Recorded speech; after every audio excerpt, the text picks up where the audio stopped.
هو ممكن حد يكون حقق إنجازات في حياته كتير وبرضه ما يكونش سعيد، ممكن جدًا. أنا كنت حاضرة مؤتمر الشهر اللي فات لجون جراي، وكان بيتكلم عن بعض الناس اللي بتيجي له العيادة عنده، وكان بيقول إن في سيدات منهم محققين نجاح كبير جدًا في حياتهم، وواصلين لمراكز يعني عالية جدًا، ولكن الدموع مالية وشهم من العياط، لإن هم مش حاسين بسعادة ومش حاسين بإن هم حققوا حاجات هم كانوا نفسهم فيها، مش في الإنجازات، في حاجات يعني نفسية من جوه. وعشان كده احنا مهم ان احنا ما نجريش بس ورا الانجازات، لا، مهم ان احنا مع الانجازات نوصل لمعادلة تاني، ان احنا نوصل للرضا الداخلي، او ان احنا مبسوطين بالحاجات اللي احنا عملناها دي. طب ازاي نحقق المعادلة دي؟ هو ده اللي هنتكلم فيه في الحلقة بتاعتنا النهاردة. لان الانجازات في حد ذاتها حاجة حلوة جدا، وان انا احقق واوصل لمراكز دي حاجة حلوة جدا، ولكن هي مش كفاية، محتاجة معاها حاجة تانية. وهي ايه بقى الحاجة دي التانية دي؟ هي الفولفيلمنت. ودي جملة كنت قريتها في كتاب 7 هابتس. هو كان بيقول ايه في المقدمة؟ برضو نفس الكلام، ان في ناس كتير حققت حاجات كتير ولكن هي مش سعيدة في حياتها، لان هم بيجروا ورا الانجازات. وهو قال بقى عليها هنا ايه؟ احنا محتاجين يبقى عندنا fulfillment not achievement. عندنا يعني رضا وحاجة داخلية كده، حاسين ان احنا تمام مع اللي احنا واصلين له، مش بس نمشي ورا الانجازات. طيب تعالوا اقول لكم حاجه كده اتعلمناها في علم النفس الايجابي. اسمها ايه؟ اسمها هيدونيك تريدميل. الهيدونيك تريدميل يعني ايه؟ عارفين لما تروح الجيم كده وتطلع على التريدميل، اللي هي البتاع اللي بتمشي عليها، بنتمرن عليها للمشي. طيب الحاجة دي بالظبط في زيها نفسيا، وكتير من الناس ممكن يقعوا فيها وهم مش حاسين. طب ازاي؟ ان انا اطلع على الهيدونيك تريدميل دي وافضل ماشي ورا ايه بقى؟ ورا انجازاتي. بمعنى ان انا مثلا عايز نفسي قوي ان انا اجيب العربية الفلانية، فافضل ماشي عليها ماشي عليها ماشي عليها زي التريدميل في الجيم، ماشي ماشي ماشي لحد ما اوصل للعربية. وبعدين انا بعد شويه مش بتدوم السعاده بتاعه العربيه، يعني هو هفرح بالعربيه شهر شهرين ثلاثه، بعد كده احس ان خلاص بقت عادي. طب انا عايز ايه تاني؟ انا عايز الوظيفه الفلانيه. افضل اسعى اسعى اسعى اسعى واعمل مجهود كبير، وامشي امشي امشي وانا ماشي على التريدميل دي، انا شايف الوظيفه اللي انا عايزها، حققت الوظيفه اللي انا عايزها، قعدت في البوزيشن وبقيت مبسوط شهر 2 3 4 5 6، مش مبسوط تاني، اروح حاطط حاجة تانية وافضل امشي امشي امشي. فعشان كده الناس دي بتتعب قوي. ليه؟ لان هي بتبقى بتسعى، بتبقى بتجتهد، وبتبقى بتبذل مجهود كبير جدا وهي بتجتهد، وبتبقى مكملة طول الطريق وشايفة الهدف قدامها وما بتقعش ومخلية بالها. ولما بتوصل تحس ان هو وبعدين طب اعمل ايه تاني؟ وهدف جديد و ففي الاخر بيقعوا تعبانين وهلكانين، لان هما مش حاسين بالرضا الداخلي او الفولفيلمنت من جوه. انا مش حاسس ان انا فولفيلد كده، حاسس ان انا، لا، حاسس ان انا عمال بجري. وفعلا هي المصطلح هيدونيك تريدميل ده حلو قوي، لان هو فعلا بيوصف الحاجه، ان بنجري بنجري ورا الحاجه. انتوا عارفين انا كنت شفت فيديو قبل كده على اليوتيوب لواحد كان بيتخرج من جامعة كبيرة قوي في أمريكا، ممكن تكون هارفارد بس أنا مش فاكرة كانت إيه الجامعة. المهم إن هو حصل على أحسن طالب، أو خد يعني الشهادة بتاعته كانت أحسن حاجة، أو خد مركز الأول حاجة كده. أنا فاكرة قوي كلامه لما قام وقال، انا قعدت اتكلم مع نفسي. شفت كلام النفس مهم ازاي؟ قعدت اتكلم مع نفسي، قلت ياه، هو ال4 سنين تعب اللي انا تعبتهم دول كده هيروحوا في 3 ثواني؟ وقفتي دلوقتي 3 ثواني او 5 ثواني وعدوا خلاص كده، تعب ال4 سنين راح. على فكرة انا وانا بفكر لقيت ان الشهادة، التعليم مهم، ان انا اسعى ورا التعليم مهم، وان انا اجتهد مهم، ولكن مش هو كل حاجة. المهم ان انا اعمل صداقات، المهم ان انا قاعد بقى يتكلم على سبيتش حلو قوي قوي، اللي هو فعلا كان بيتكلم عن الرضا الداخلي، ان انا اعمل الحاجات دي وانا باصص على حاجه جانبيه جنب الانجاز، مش بس باصص على هدفي الانجاز، او راكب على الهيدونيك تريدميل وماشي ماشي ماشي ماشي. لا، في طريق تاني محتاجين نعمله مع طريق الانجاز عشان نحس بالسلام والرضا الداخلي. انا بقى هقول لكم على 5 حاجات 4 حاجات ممكن توصلنا لده، او تخلي بالنا ان احنا واحنا ماشيين في طريق السعي ان احنا ما نقعش في الغلط ده، او ما نقعش في الحاجة ان احنا بعد 10 سنين نحس ان احنا عندنا انجازات كتير ولكن انا مش سعيد، انا مش مبسوط. فايه هي الاربع حاجات اللي ممكن نخلي بالنا منهم؟ اول حاجه منهم هي مهمه قوي قوي قوي، وهي محتاجين نعملها في كل ثانيه، هي النيه. ومش عايزه حد ياخد النيه بالمعنى السطحي اللي هو النيه ماشي انا نيتي حلوه. على فكره النيه دي بتبقى في اول الحاجه وفي نص الحاجه وفي اخر الحاجه، جدد النيه على طول. طب ازاي اعمل النيه بتاعتي؟ ان انا دايما لما اجي اعمل اي حاجه اسال نفسي ليه، انا ليه عايز اعمل الحاجه دي؟ مثلا انا عايز اجيب عربيه، ليه؟ وافضل اجاوب على اسئله ليه دي لحد ما اوصل للحاجه الاساسيه، وبيها بقى اللي هي هتبقى الكور، الحاجه الاساسيه اللي اصلا بتحركني. فانا حتى لما اوصل لها بحسس ان انا ملتني كده من جوه. مثلا لو انا هتكلم عن نفسي في المثال ده، انا بعمل فيديوز وبقعد اذاكر وبقعد اجتهد وبعمل الحاجات دي. طب انا بعمل الحاجات دي ليه؟ ايه هي نيتي من الحاجات دي؟ لو انا نيتي كانت ان انا الريتش يعلى، او ان انا مثلا اليوتيوب مثلا يبقى بتاعي عندي سبسكرايبرز كتير، او الحاجات دي من الحاجات اللي انا عايزه اوصل لها. طبعا مش هكدب لو قلت لا، عايزه اوصل لها. ولكن لو كانت هي دي هدفي بس، بعد مثلا سنة سنتين تلاتة، بعد أي وقت أيا كان، وأنا وصلت للحاجة اللي أنا عايزاها دي، هحس ساعتها بعدم رضا، لأن أنا نيتي ما كانتش صح من الأول. أنا عايزة أوصل لده، ما هو ده إنجاز، ده لوحده مش كافي. أمال إيه بقى اللي يبقى كافي يخليني دايما راضية؟ إيه هي الحاجة التانية؟ إن أنا بعمل اول حاجه زكاة علم، تاني حاجة ان انا فعلا بستفاد من الفيديوهات دي. انتوا مش بس الناس اللي بتسمعني اللي بتستفاد، انا كمان بستفاد. ان انا بدور العلم اللي انا اتعلمته، بفكر في افكار جديدة، بحاول ان انا انصح الناس، بفرح قوي لما حد يبعت لي دعوة حلوة. فالحاجات دي كلها هتفضل موجودة طول الطريق، وهتفضل موجودة حتى بعد ما اوصل للهدف اللي انا عايزاه. فانا هنا حققت انجاز، ولكن طول ما انا ماشية انا مستمتعة بالرحلة. وبعد ما حققت الانجاز مش هقول ها وبعدين في الحته دي، لا، هبقى بس برضو ماشيه ومكمله وانا عندي طاقه وانا سعيده. ليه؟ لان الحاجات الجانبيه، نيتي في الحاجات الجانبيه التانية دي نيه متصله بمين؟ متصله بتطويري لنفسي انا، ومتصله بصحتي النفسيه مع نفسي انا، ومتصله بحاجه ليها علاقه بربنا. ان انا دي صدقه، او ان انا بعمل الحاجه دي ان انا بحبها قوي، ودي حاجه بتفيدني وبتفيد الناس، فانا بيرجع عليا النفع وبيرجع النفع على الناس. فانا طول الرحله مبسوطه، وحتى لما احقق الانجاز برضو مبسوطه. فلما اجي افكر في النيه، دايما ما احطش النيه بتاعتي انها تبقى نيه كده ليها علاقه بالاخره، او انها تبقى نيه الانجاز وخلاص. الانجاز حلو جدا، ولكن الانجاز لوحده لا يكفي. مع الانجاز ومع ان انا ماشي وبسعى في الطريق، احط جنبه حاجه للاخره، احط جنبه حاجه انا عارف ان انا طول ما انا ماشي في الرحله انا عماله بجمع ثواب، انا عماله بجمع معلومات، انا عماله بجمع خبره، انا عماله بجمع وبجمع وبجمع. فانا طول ما انا ماشيه في الطريق انا اصلا مبسوطه. طول ما انا ماشيه في الطريق انا مش فارق لي حتى لو حققت الانجاز، قصدي حتى لو ما حققتش الانجاز انا برضو راضيه ومبسوطه. فهنا حته الرضا بتيجي من النيه، من ان انا نيتي ايه.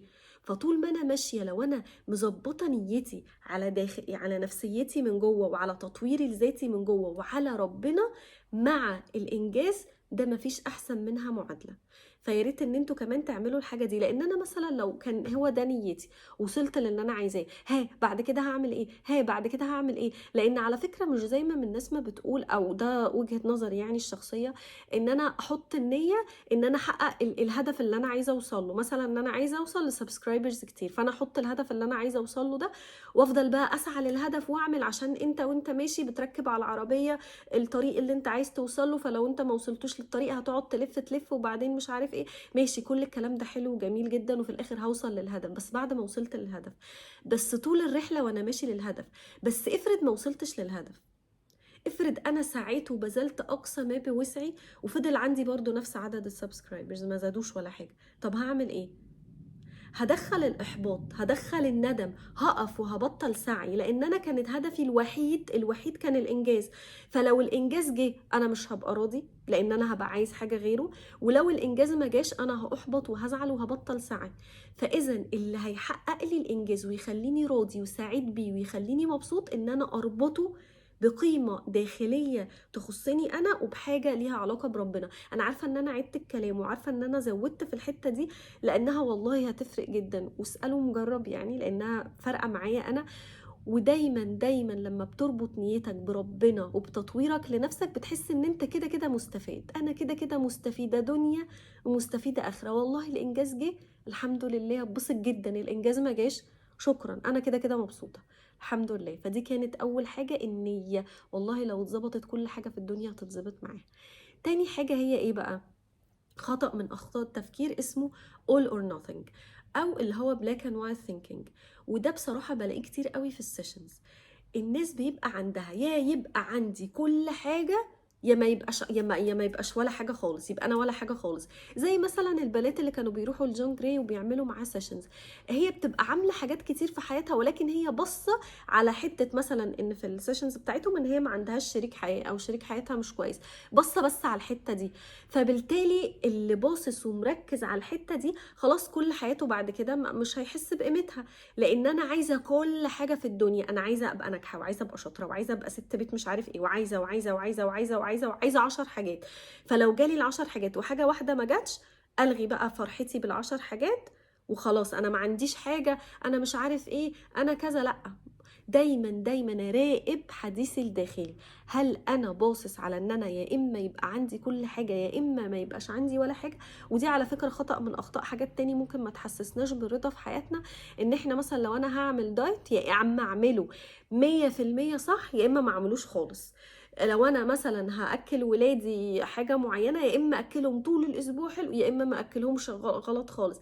ما هو الوسط حلو. الحياه الوان كتير قوي قوي، ليه احنا حاصرين الحياه ما بين الابيض والاسود؟ في الوان وفي تدرجات كتير قوي. فيا ريت زي ما انا ما عندي كل الحاجات الحلوه دي، برضو ما عنديش الحاجه دي، وده طبيعي، هي دي الحياه. هي دي الحياه، ما ينفعش حد يبقى عنده كل حاجه. فدايما اركز مع نفسي واركز مع حديثي الداخلي، هل انا عماله بفكر في الاول اور nothing؟ يعني انا يا يبقى عندي كل حاجه يا ابقى قاعد متنكد وزعلان ومتضايق. فخلي بالي قوي من الحته دي. تالت واحده وهي بتكمل التانية، بس دي اسوأ كمان. ليه اسوأ؟ لان الناس اللي بيبقى عندهم الحاجه في التفكير بتاعتهم دي بيبقوا ايه بقى؟ اللي هي انا بركز على الناقص. يعني انا مثلا عندي حاجات كتيره، مش اللي فوق مش بيعترف بيها بس، لا اللي تحت ده بقى ايه؟ ده هو ما بيشوفش اصلا غير الحاجه اللي ناقصه. هو مش شايف اصلا الحاجات الحلوه اللي في حياته، هو مش عارف يشوفها. هو اي يعني مثلا هقول مثلا برضو عليا حد مثلا جاله كومنتس كتير، فمن الكومنتس الكتير دي مثلا هنقول 6 7 8 حلوين وواحد وحش. فهو اصلا ما شافش ال6 ال7 الحلوين، ما شافهمش، يعني عادي عدوا عليه عادي، وركز على الواحد الوحش. فدي كارثه، كارثه بنعملها في حق نفسنا، ولازم نخلي بالنا من حديثنا الداخلي في الحته دي. هل انا بركز على الوحش؟ عامل عارفين لما يبقى في صوره كده وانا عايز ابص على حاجه، فاقعد اعمل زوم زوم زوم ان لحد ما اجيب حاجه معينه وافضل باصص عليها؟ هي الناس دي عامله كده في حياتها. فيا ريت تراجع نفسك وتراجع تفكيرك وتراجع انت بتقول لنفسك ايه دايما. هل انا دايما بقعد اقول انا ما عنديش كذا، بشوف الناقص؟ هل دايما عيني مركزه على الناقص؟ ابتدي بقى ادرب نفسي وامرن نفسي، وكل ما حديثي الداخلي يجيبني للحفرة دي اخد نفسي منها تاني وارجع نفسي منها تاني. لان دي كارثة كبيرة قوي ان انا يبقى عندي حاجات كتير في حياتي وابقى باصص على الحاجة الناقصة بس، او حتى لو عندي حاجات بسيطة وباصص برضو على الحاجة الناقصة بس. ده مش صح خالص وده غلط، لان كلنا عندنا حاجات وكلنا عندنا مشاكل. ولكن مين بقى اللي بيشوف الصورة كاملة؟ مش بقول تجاهل اللي ما عندكش، لا، انا عايزه اشوف الصوره كامله. لما حد يديني صوره على الموبايل ابص على الصوره زي ما هي، اشوف ان في باسكت هنا شكله مش حلو، واشوف ان هنا في ورد شكله حلو، وان هنا في كرسي شكله حلو، وان هنا في مش عارف ايه شكله حلو. ما افضلش باصص بس على الحاجه اللي شكلها وحش كده، انا كلي هتملي بالحاجه اللي شكلها وحش دي. فلا، ابص على الصوره كامله، والصوره دي صوره حياتي فبص عليها كامله. رابع حاجه هي ايه بقى؟ هي ان انا دايما دايما دايما اقدر اكلم نفسي في وقت مشاعري الصعبة.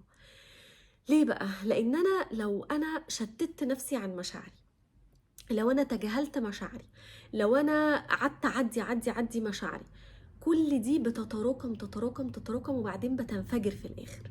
ولما بتنفجر بتكسر كل حاجة قدامها، لان المشاعر مش بتروح، الطاقة لا تفنى ولا تستحدث من عدم. فانا لو جالي شعور بظلم، او لو جالي شعور زعل او شعور ندم او شعور احباط، وقعدت اتجاهل المشاعر دي، ممكن ابقى كويسة حبة صغيرين، ولكن لما يحصل لي اي تريجر صغير هلاقي كل حاجة انفجرت، وممكن مرة واحدة الاقي عندي اكتئاب او ادخل في افكار اكتئابية.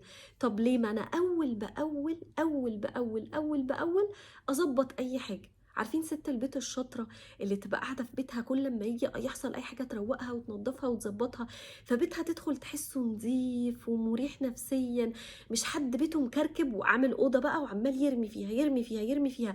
الاوضه مش هتكفي، فجاه هتفتح تخرب البيت كله. فنخلي بالنا قوي من الحاجه دي.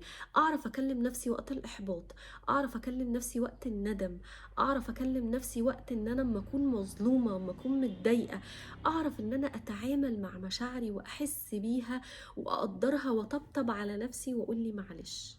لان طول الرحله، طول ما احنا ماشيين نحقق انجاز وعندنا النيه الحلوه وكل حاجه، هيحصل حاجات كتير تضايقنا وهيحصل صعوبات كتير هنتعرض ليها، ولكن احنا بنعمل ايه لما بتواجهنا الصعوبات دي؟ هو ده الحاجه اللي احنا محتاجين نخلي بالنا منها. يبقى هما كانوا 4 حاجات: النيه، خطأ التفكير بتاع all or nothing، تالت حاجه ان انا اعمل زوم ان بس على الحاجات الوحشه اللي في حياتي، رابع حاجه ان انا اعرف احتوي نفسي واكلم نفسي صح، واعرف اطلع مشاعري بالطريقه الصحيحه.